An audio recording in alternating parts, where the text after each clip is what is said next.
So sometimes people ask me, Audrey, why are you so passionate about resiliency? Why do you care about it so much? I didn't share the story of the truth, the real truth behind it for many years. And the reason is this. In 2009, I lost my only son, 17 years old, Austin. It was sudden.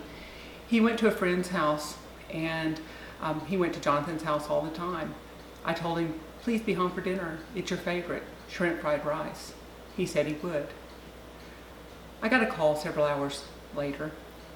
Turned out that he and Jonathan decided to work on an old car. They put the car up on jacks, but it was on a slope. The car fell on Austin and killed him instantly. I got a call and I knew instantly, that he was gone. We went to the hospital thinking he might have been taken there. He was not. He was at the morgue.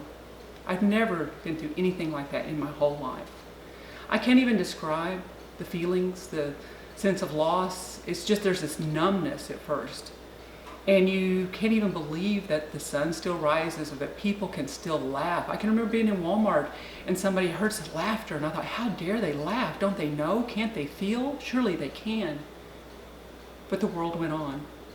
I was in a dark place probably for a year and a half. And I went through the motions. I smiled, I laughed, I hung out with family. But I felt isolated with my grief. I felt alone. I felt nobody else could feel that. So yes, as time went by, I began to feel moments of joy, laughing and really feeling good, and I almost felt guilty. But then I realized that's normal and it's healthy.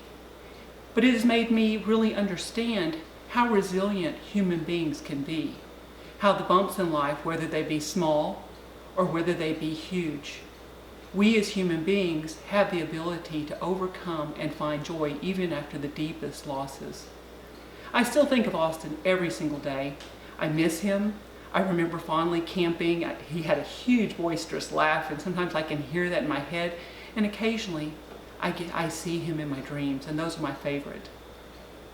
But I became fascinated with the resiliency and the human ability to overcome in healthcare as I started reading how stressful healthcare is, especially for physicians and nurses in ICU, in the emergency room, hospitalists, etc. It's tough work they do every single day in and day out. And I work with them and I see them. They have patients that code, they have patients that scream, they have children come in and die. They have so many things happen and they have to deal with it day after day. It's not just another day at the office for them. I started working on a resiliency program at Peterson Health in 2017, and in 2018 we had such amazing results in our emergency room patient experience scores that they asked me to speak at a national conference in Orlando, and I gladly went because I am excited about the subject. I had a room of about 125 people and they asked many questions. It was a good session, and after my session I headed across the hall to a bigger auditorium where there were about 1,000 people. There was one of my favorite authors there. She does a lot of research on resiliency and stress and nursing in particular, and she has lots of information on how millennials handle stress, how older generations handle stress, how day-night nurses handle stress. And I found her work very useful as I developed my resiliency program. But I'm here in this auditorium with all these people, somewhere in the middle, and a middle-aged lady stood up and she had a sense of frustration in her voice, and she said, you know, I understand all the research, but what do we do about it? What do we do to fix this?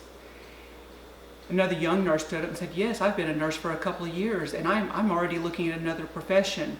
There was a sense of anger and frustration in the audience, and I felt it and heard it, and the speaker did as well.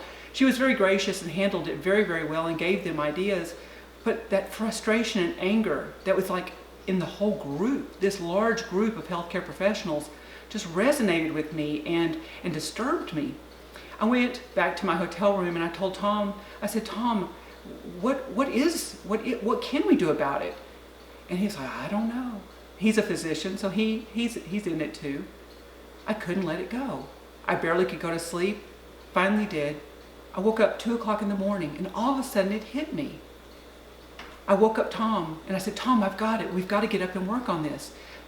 What it's going to take, the solution I think that might work, is that we develop a model for staff to have tools to better cope with stress, to be more resilient. We teach them and we use evidence-based practices and tools. But that's not enough. There has to be a second model for leaders to know how to support and coach their people to be able to handle change and stressors that are every day in healthcare. Of course, Tom, middle of the night, 2 o'clock, said, Audrey, is there any way we can wait and do this in the morning over coffee? But I couldn't. I had to do it then. We got up and we hammered it out. We hammered it out, and by morning we were still awake, but we had STEADY and RAISE down on the paper, and that's where it all began.